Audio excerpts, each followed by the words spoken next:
का मेरा टॉपिक है गयने का अधिगम सिद्धांत। इस सिद्धांत का ट्रिक इस प्रकार है, एसएससी, शाबाश, पीपीएस। इस सिद्धांत का ट्रिक इस प्रकार है, एसएससी, शाबाश, पीपीएस। मित्रों, यस से सिग्नल लर्निंग या संकेत अधिगम, यह गयने का सीखने का पहला चरण है। फिर यस से स्टिमुलस रिस्पॉन्स लर्निंग या उद्दीपक अनुक्रिया अधिगम, यह गयने का सीखने का दूसरा चरण है। फिर सी से चेन लर्निंग या श्रृंखला अधिगम, यह गयने का सीखने का तीसरा चरण है। फिर यस से शाब्दिक अधिगम या वर्बल लर्निंग, यह गयने का सीखने का चौथा चरण है। फिर ब से बहुविभेदन अधिगम या मल्टी डिस्क्रिमिनेशन लर्निंग, यह गयने का सीखने का पांचवा चरण है। इसके बाद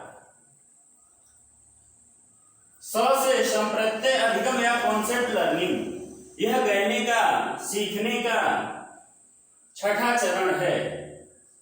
फिर पी से प्रिंसिपल लर्निंग या सिद्धांत अधिगम, यह गयने का सीखने का सातवां चरण है। फिर सबसे अंत में पीएस से प्रॉब्लम सॉल्विंग लर्निंग या समस्या समाधान अधिगम, यह गयने का सीखने का अंतिम और आठवां चरण है।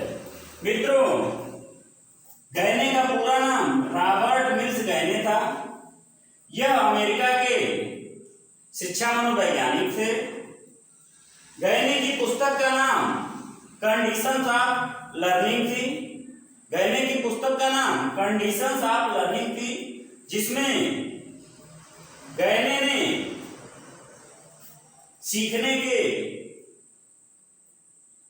का एक सिद्धांत दिया जिसका नाम है गयने का अधिगम सिद्धांत, और इस सिद्धांत में 8 चरणों का वर्णन किया है।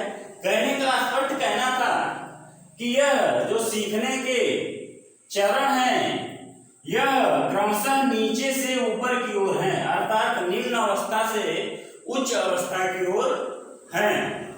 जिसमें सबसे निचला स्तर है संकेत अधिगम या सिग्नल लर्निंग, और सबसे जो उच्च स्तर है वह समस्या समाधान अधिगम या प्रॉब्लम सॉल्विंग लर्निंग।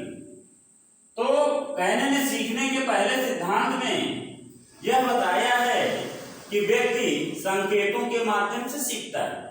जैसे हम रोड पे चलते हैं और चौराहे पे हमको लाल सिग्नल दिख गया, रेड लाइट दिख गई, तो हम अपनी गाड़ी को, 4 व्हीलर 2 व्हीलर को रोक लेते हैं कि अभी रेड सिग्नल है, हमें रुकना है।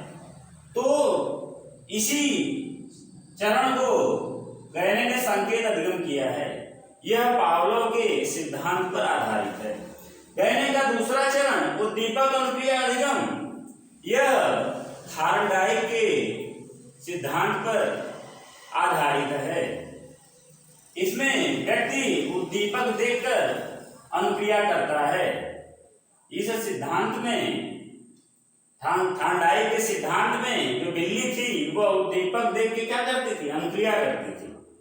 तो दूसरे चरण, जो गयने का दूसरा चरण है, वो थार्नडाइक के सिद्धांत पर आधारित है। गयने का जो तीसरा चरण है श्रृंखला अधिगम या चेन लर्निंग, यह गुथरी के सिद्धांत पर आधारित है। जैसे यदि बच्चे को क से आज्ञा तक सिखाना है तो आप उसमें बीच के वर्ण को छोड़ नहीं सकते हैं, या ABCD दिखाना है तो बीच के जो भी वर्ण है उनको छोड़ नहीं सकते हैं, या बच्चे को 2 का पहाड़ा पढ़ाना है तो बीच के अंकों को आप छोड़ नहीं सकते हैं। यही श्रृंखला अधिगम का अर्थ है। मित्रों, यह 3 व्यक्ति को जानने बहुत जरूरी है। और शिक्षण के दृष्टिकोण से यह स्मृति स्तर का है। जो शुरू के 3 चरण हैं यह शिक्षण के दृष्टिकोण से स्मृति स्तर के हैं। फिर चौथे से जो 6वां चरण है वह शिक्षण के दृष्टिकोण से बोध स्तर का है। और 7वां और 8वां चरण शिक्षण के दृष्टिकोण से चिंतन स्तर का है। सबसे निम्न स्तर का चरण है संकेत अधिगम और सबसे उच्च स्तर का चरण है समस्या समाधान अधिगम, अर्थात हम अपनी समस्याओं का समाधान कर लेते हैं। मित्रों, आशा है कि आपको समझ में आया होगा। धन्यवाद। जय हिंद।